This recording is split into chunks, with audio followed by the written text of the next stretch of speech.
Hello बच्चों, welcome to the session. NCET 2025 और CUET 2025 का जो जनरल टेस्ट पेपर होने वाला है उसकी तैयारी हम लोग स्टार्ट कर रहे हैं।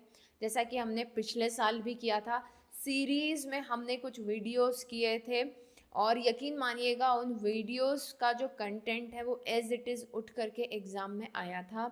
यू कैन ऑल्सो चेक, अभी भी वो वीडियोस अवेलेबल हैं और मैं हाईली रिकमेंड करूँगी आप सभी लोगों को जो एनसीईटी या सीयूईटी देने वाले हैं वो थियोरेटिकल पार्ट आप जा कर के ज़रूर देखें।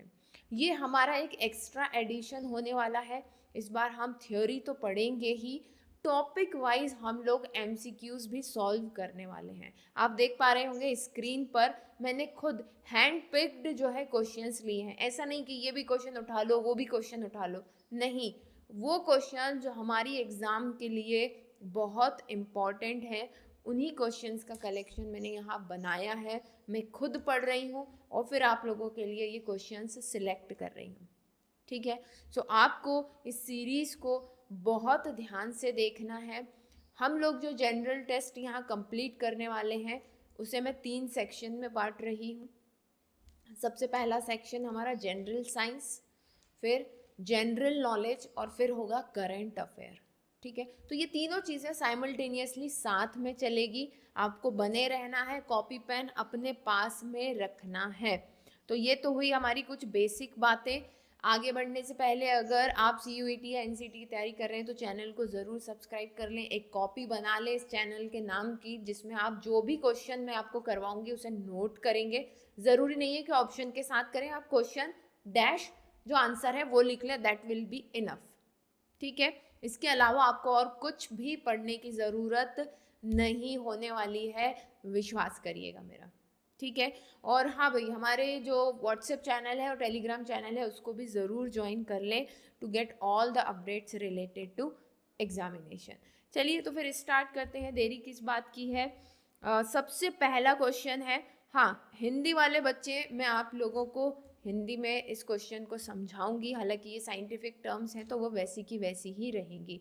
पहला क्वेश्चन है यहाँ पर कि herpetology is the branch of science that deals with the study of. ये जो हर्पेटोलॉजी है इसमें किस चीज़ की पढ़ाई होती है ये आपसे पूछा गया है। क्या फिशेस की पढ़ाई होती है? तो मैं यहाँ पर क्लैरिफाई करती चलती हूँ। देखो, फिशेस की पढ़ाई को हम कहते हैं चिथोलॉजी। ठीक है, थोलॉजी, और इसके आगे लगा दो आई जो कि साइलेंट होता है। ठीक है, ichthyology is the study of fishes. अगर इंसेक्ट्स की बात करें, इंसेक्ट्स की स्टडी को हम क्या कहते हैं? एंटोमोलॉजी। एंटोमोलॉजी। ठीक है, अगर हम स्नेक्स की स्टडी की बात करें तो वो होती है ओफियोलॉजी। ओफियोलॉजी। सो आंसर क्या बचा? एम्फीबियंस एंड रेप्टाइल्स, इनकी स्टडी को हम क्या कहते हैं? हर्पेटोलॉजी। नोट कर लेना वहाँ पर, साथ ही मैंने दूसरी चीज़ें भी बता दी हैं। ठीक है, now gnathology is the study of which among the following. Gnathology, इसमें जी तो है, साइलेंट होता है। ठीक है, gnathology is the study of which of the following. क्या टिथ की स्टडी को नैथोलॉजी कहा जाता है? ठीक है, या जॉ को कहा जाता है मैस्टिकुलेटरी सिस्टम और टंग। तो देखो, टिथ की स्टडी को तो कहा जाता है डोंटोलॉजी। ठीक है, इसमें LOGY। जॉ की कोई स्टडी स्पेसिफिक नहीं होती है, टंग की कोई स्पेसिफिक स्टडी नहीं है। बात आती है मैस्टिकुलेटरी सिस्टम। ये मैस्टिकुलेटरी सिस्टम क्या है? ये जो पार्ट है ना, system helps in chewing and swallowing. इस पूरे की स्टडी होती है, इस पूरे पार्ट की, जो च्यूइंग में, खाना चबाने में और खाना अंदर गटकने में, स्वेलो करने में हेल्प करता है। ठीक है, उसको क्या कहते हैं? हम नैथोलॉजी कहते हैं। तो आंसर क्या होगा इसका? Masticatory system. That is the study of masticatory system is gnathology. ठीक है, इसी का पार्ट हो जाएगा अपना जॉ और टंग, क्योंकि बिना उनकी हेल्प के तो हम चबा नहीं सकते। राइट, कोई हो ऐसा तो बताना मुझे। The branch of biology concern with the effect of radiation on living organism. Living organism पर जो रेडिएशंस का इफेक्ट होता है, जैसे कि हम बहुत फ्रिक्वेंटली जाकर के एक्सरे करा लेते हैं ना, अल्ट्रासाउंड करा लेते हैं, कुछ लोग एमआरआई करा लेते हैं, ऑब्वियसली उसमें कुछ रेडिएशंस होती है जो हमारी बॉडी पर इफेक्ट डालती हैं। तो उस चीज़ की स्टडी कि रेडिएशंस का हमारी बॉडी पर क्या इफेक्ट है, या जो सन रेज है या कोई और तरीके की रेडिएशंस है उसका क्या इफेक्ट है, वो स्टडी क्या कहलाती है? So that is called the actinobiology. क्या कहलाती है? एक्टिनोबायोलॉजी। ठीक, इसके अलावा क्रायोबायोलॉजी है ना, तो यहाँ पर study of cell at lower temperature, study of cell, इसको लिख लो स्टडी ऑफ लिविंग ऑर्गेनिज्म, या तो ये लिख सकते हो study of living organism at low temperature, that is a cryobiology. Cytogenetics, cytogenetics क्या है? Cytogenetics cytological basis of inheritance. Cyto मतलब समझते हो ना, सेल, सेल का साइटोप्लाज्म होता है जो लिक्विड पार्ट, और जेनेटिक्स मतलब कि सेल का जो फ्लूइड पार्ट है उसका जेनेटिक्स पर क्या इफेक्ट है, इसको हम ऐसे कर सकते हैं। ठीक है, साइटोलॉजिकल, साइटोलॉजिकल, साइटोलॉजी समझ गए ना, cytological basis, basis of genetics. अब इसका एक एग्जांपल मैं दूं आपको, जब भी ये माना जाता है कि एग और स्पर्म फर्टिलाइज होते हैं तो ज़्यादा जो साइटोप्लाज्म होता है वो ज़्यादा कंटेंट में मदर का होता है, इसलिए मदर का इफेक्ट ज़्यादा होता है किसके ऊपर? ऑफस्प्रिंग के ऊपर।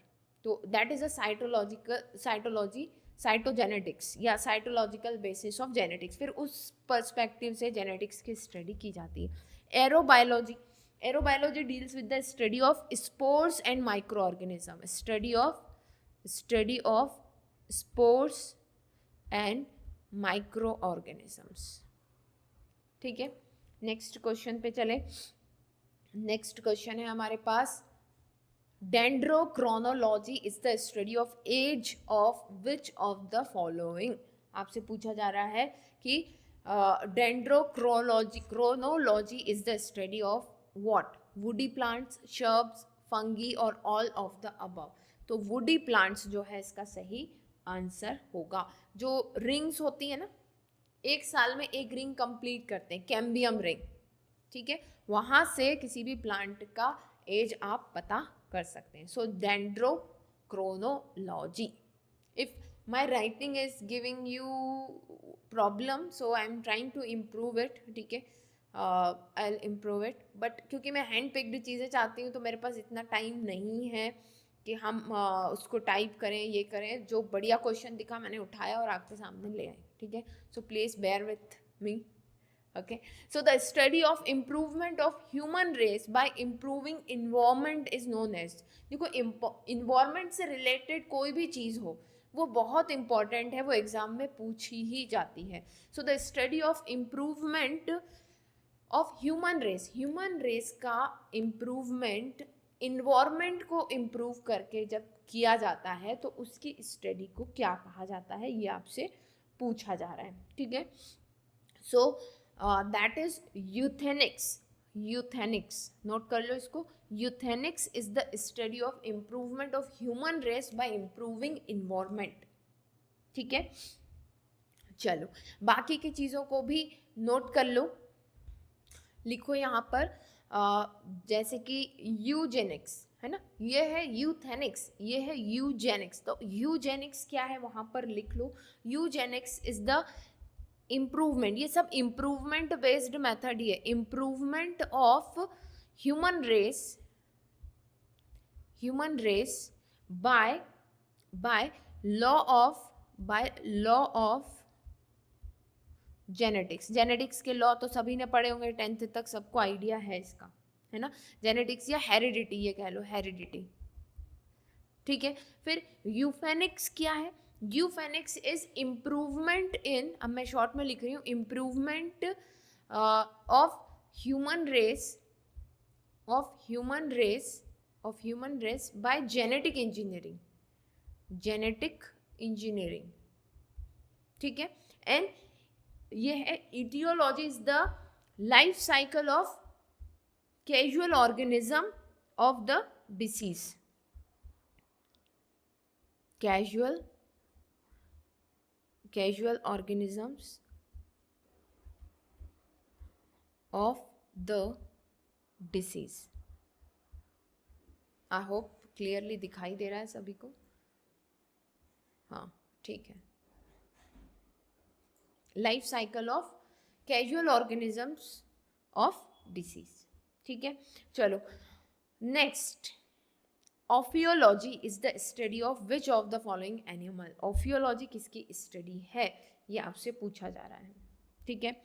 सो आंसर देने की आपको कोशिश करना है, बाकी तो मैं आपको यहाँ पर नोट करवा ही रही हूँ। अभी मैंने आपको ऊपर कुछ दिखाया था यहाँ पर।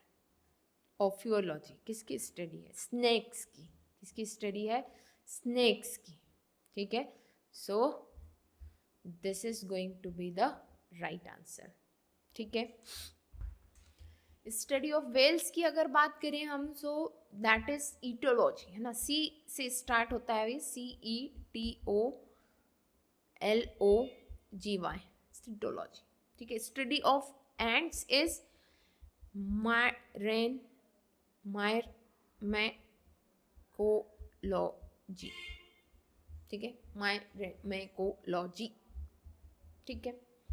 And study of moths and butterfly, that is, लिख लो वहाँ पर काफ़ी, रैपिडो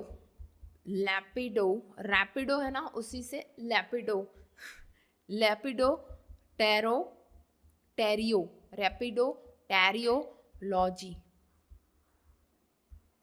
ठीक है, right. Lepidopterology, moth and butterfly, snakes अभी हमने पढ़ा यहाँ पर, ophiology, then whales cetology, then myrmecology, ants. Now हाँ यहाँ पर भाई, syndesmology is the study of which of the following. Syndesmology, now अब हमें पता है अर्थक्वेक, स्नेक का तो हमें पता है ये नहीं होगा, है ना। मसल्स का होता है मायोलॉजी, ठीक है। Syndesmology is the study of joints and bones of ligaments, so यही होगा सही आंसर। अब अगर आपसे पूछ लिया जाता है स्टडी ऑफ अर्थ, ठीक है, तो वो तो हो जाता है geoscience. Study of earth is geoscience और study of earthquake is seismology. Just second,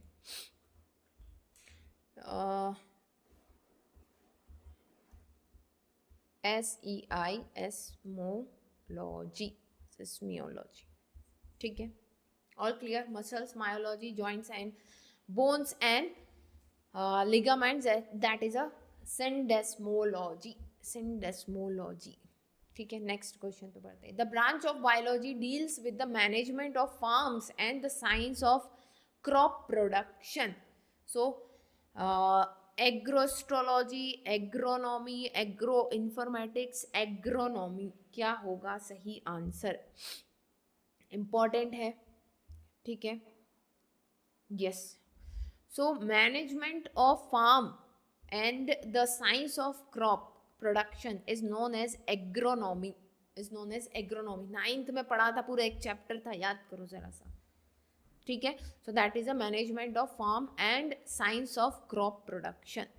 next question, who is called the father of biology, so that is Aristotle, याद रखना है आपको, Aristotle is the father of biology, ठीक है।